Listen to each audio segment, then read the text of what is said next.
안녕하십니까. 신의균의 군사TV 디펜스 브리핑입니다. 자, 미국이 새로운 소총을 선정을 했습니다. 그런데 정말 이게 큰 문제인 게 우리 한국군은 미국과 이 소총탄을 공유하죠. 일명 나토탄이라고 하는데 우리 한국군이 쓰고 있는 소총이 지금 5.56mm 아니겠습니까?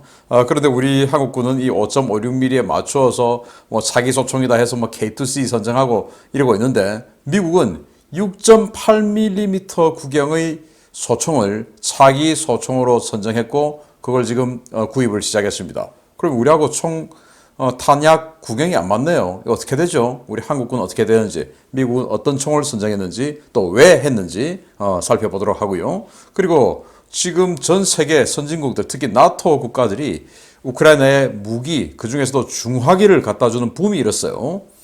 이런 와중에 캐나다가 우리도 줄 거야. 미국이 M777 이 견인 속사포를 주기로 하니까 우리도 줄 거야. 라고 캐나다 총리가 선언했는데 국방장관이 스톱 잠깐만요. 이렇게 나섰는데 무슨 내용인지 보겠습니다. 미래 세계 각국 차기 제식 소총에 엄청난 영향을 끼치는 사업으로 초유의 관심을 모았던 미국군 차기 분대 제식 화기 사업 NGSW 프로그램이 시그의 승리로 돌아갔다는 소식입니다. 이제 미 6.8mm 신형탄 시대가 열리게 되었습니다. 미 육군이 차세대 분대 화기 NGSW 프로그램의 최종 승자로 시그 사우어를 선정했다고 현지 시각 4월 19일 저녁 늦게 보도자료를 발표했습니다. 2040만 달러 초도 생산 계약을 체결한 시그 사우어는 기존의 보병과 기병, 전투공병, 통신 등 일부 병과에 한해서 M4 소총을 대체하는 제식명 XM5 소총과 경기관총 버전인 XM250을 납품하게 되는데요.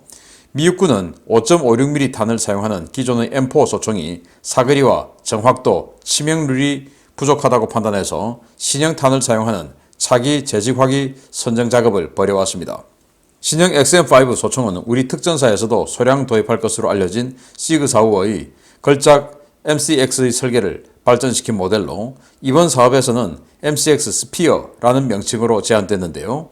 미 육군은 7.62mm와 5.56mm의 중간 사이즈지만 운동 에너지는 7.62mm 탄보다 더 강력한 차세대 6.8mm 탄을 사용하는 MCX 스피어를 XM5라는 명칭으로 제식 채용했습니다.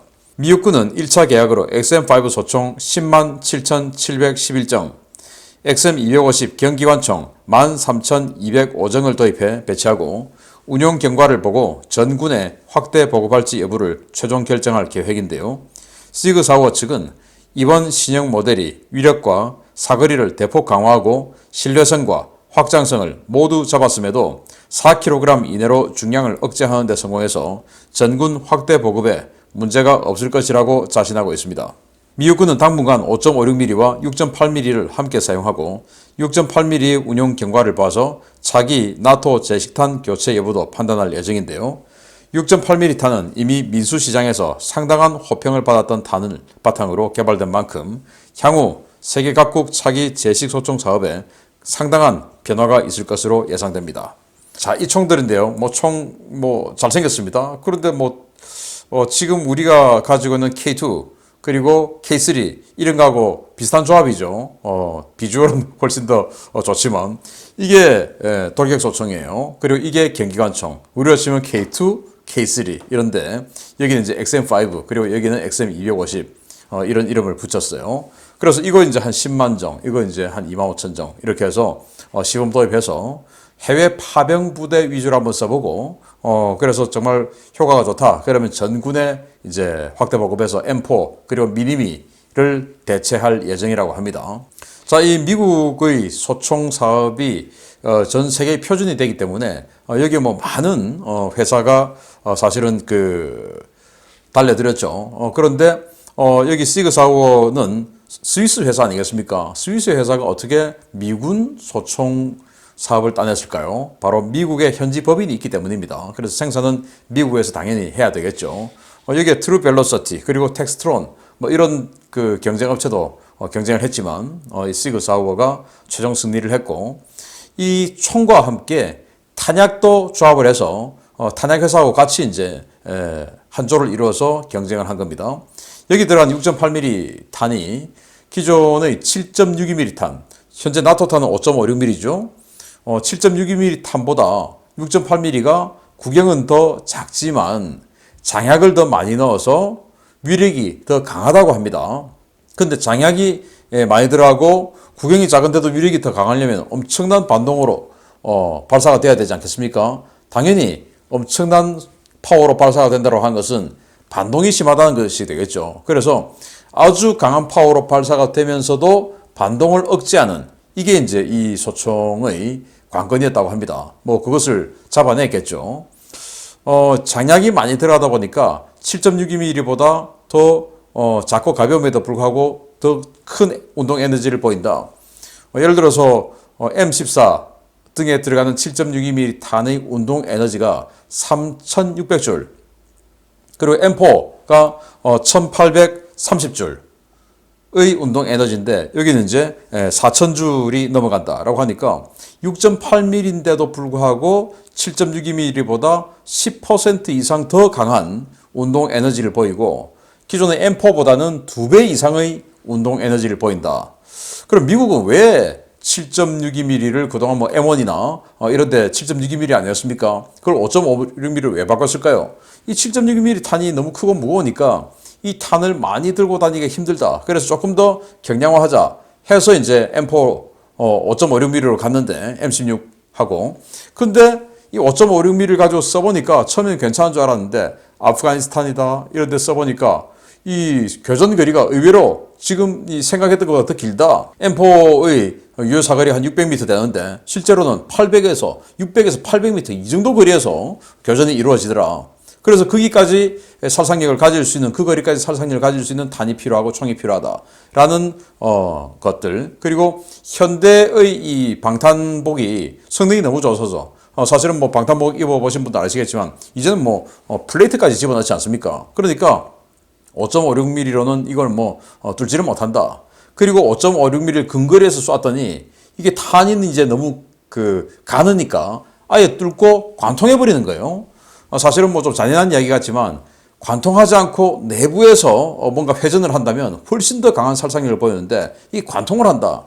그런 여러 가지 문제들. 그렇다고 해서 그걸 이제 찌그러뜨려서 내부에서 뭔가 폭발하는 이런 걸 만들려고 하니까 이건 또 비인도적이라서 이건 못하게 하고, 그래서 이건 안 된다라는 여러 가지 그 문제점에서부터 이 6.8mm로 갈아타기로 한 결정적인 계기가 되었습니다. 자, 문제는 이제 우리 대한민국인데 나토탄 우리 같이 써야 되죠. 그래서 미국의 차기 소총이 6.8mm로 완전히 세팅되는가 우리는 잘 봐야 됩니다. 그래서 지금 뭐 이런 그 계획 앞으로 세계가 어떻게 변화되는가 이거 보지 않고 무조건 야 지금 우리 K2 좀 오래됐으니까 신형 소총 해야 되지 않겠어?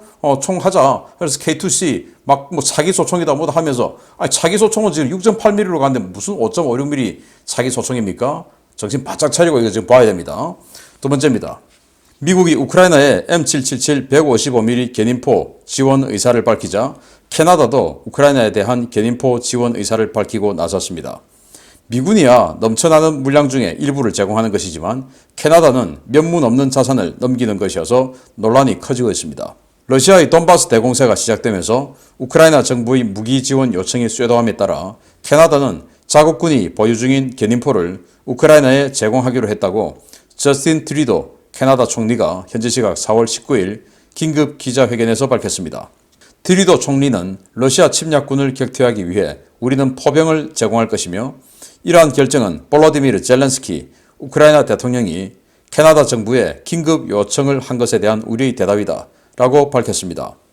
트리도 총리는 우리는 몇 주 안에 155mm 중포와 탄약을 우크라이나에 보낼 것이며 가까운 시일 내에 관련 자료를 우크라이나에 보낼 것이다 라고 밝혔는데요. 총리의 이 같은 결정에 캐나다군은 그야말로 비상이 걸렸습니다. 아니타 아난드 캐나다 국방장관은 총리의 일방적인 야포 제공 통보에 화들짝 놀라며 우리 군의 예비물자는 모두 소진되었고 보유 중인 견인포도 37문에 불과하다 라며 최근 정부가 캐나다 지원을 위해 책정한 5억 달러의 예산으로 별도 구매하는 것이 더 현실적이다 라고 총리의 일방적인 통보를 비판했습니다. 현재 캐나다 정부는 우크라이나에 제공할 수 있는 구체적인 화포 수량과 탄약의 양, 수송 방안과 전력 공백 대응책 등을 종합적으로 검토하고 있는데요. 아무리 지상전 위협이 없는 나라라고는 하지만 자국군도 면문 없는 화포를 군과 상의도 없이 우크라이나에 넘기겠다는 트리도 총리의 결정, 당분간 논란이 커질 것 같습니다. M777 아주 빠르게 속사할 수 있는 속사 견인포인데 이거 가볍기 때문에 헬기에도 슬링해서 막 여기저기 갖다 줄 수 있는 그런 화포예요. 그래서 자주포가 아니라고 허접하게 볼 게 절대 아닙니다. 사거리가 40km나 날아가고요. 엄청나게 빠르게 그냥 쏩니다. 1분에 막 6발씩 막 쏘는데 정말 제가 로드리게스 훈련장 가서 주한미군이 이거 쏘는 거 봤는데 정말 진짜 빠르게 쏘더라고요. 여하튼 이 포를 미국이 우크라이나에 주겠다고 하니까 캐나다의 트리도 총리도 뭔가 업됐는지 우리도 줄게 라고 했는데 국방장관하고 조율이 안 됐는가 봅니다. 그런데 미국이야 자기네들이 이거 또 개발했고 또 어마어마하게 쓰고 또 이제 지금 이것보다 더 좋은 차기 자주포로 또 가려고 하고 하는 그런 차원에서 남으니까 주는 건데 캐나다는 치장품이 있는 것도 아니고 그냥 37문이 다 해요. 근데 그걸 주겠다. 다 주겠다는 아니고 일부 주겠다라는 것이겠지만 이 캐나다가 지금 얼마나 황당한가 하면은 지금 이 동유럽 지역에 그 나토의 경계선 지역의 방어력과 군사력을 강화시켜주기 위해서 많은 나라들이 전투기를 전진 배치시켜줬지 않습니까? 전투기뿐만 아니고 지상군도 지금 전진 배치시켜줬어요. 그 중에 캐나다도 있습니다. 그래서 캐나다군도 포병 전력을 폴란드 인근에다가 지금 배치를 해놨는데 그 포병 전력이 배치가 되어 있는 게 바로 이 M777인데요. 그러면은 퍼뜩 생각에 거기에 있는 그 폴란드에 갖다 놓은 그 포를 줄 수도 있겠구나 라고 생각할 수 있죠. 그런데 지금 캐나다군이 파병한 포병이 37문 중에서 도대체 몇 문이 동유럽에 가 있냐? 한 문입니다. 한 문. 그 한 문을 지금 동유럽에 보내놓고 포병 파병을 한 겁니다. 이게 캐나다의 현실이에요. 한 개 포대해서 6문이 가고 한 개 대대해서 18문이 가고 이것도 아니고 한 문 딱 가 있는데 그런 이 캐나다군이 이 M777을 우크라이나에게 주겠다. 몇 문 주겠다 말은 안 했지만 그렇다고 그 폴란드에 가 있는 한 문 그거 갖다 주겠다. 그래가지고 요거도 먹겠죠. 그런데 그보다 더 많이 준다. 그러니까 이제 국방장관이 우리도 지금 없어가지고 한 문 겨우 지금 폴란드에 갖다 놓고 한 이 마당에 체면 안 살게 무슨 소리냐. 그래서 5억 달러 그 현찰 준다고 한 거 거기에서 사는 게 맞지 않겠어요, 총리님? 지금 이제 이러고 있는데 결론은 일단 총리가 이야기했기 때문에 이건 국가 최고 지도자의 멘트니까 반드시 지켜야 되죠. 그런데 결론은 어떻게 날지 참 희한합니다. 아무튼 좋은 결과해서 우크라이나에 도움이 되기를 기대합니다. 마치겠습니다. 감사합니다.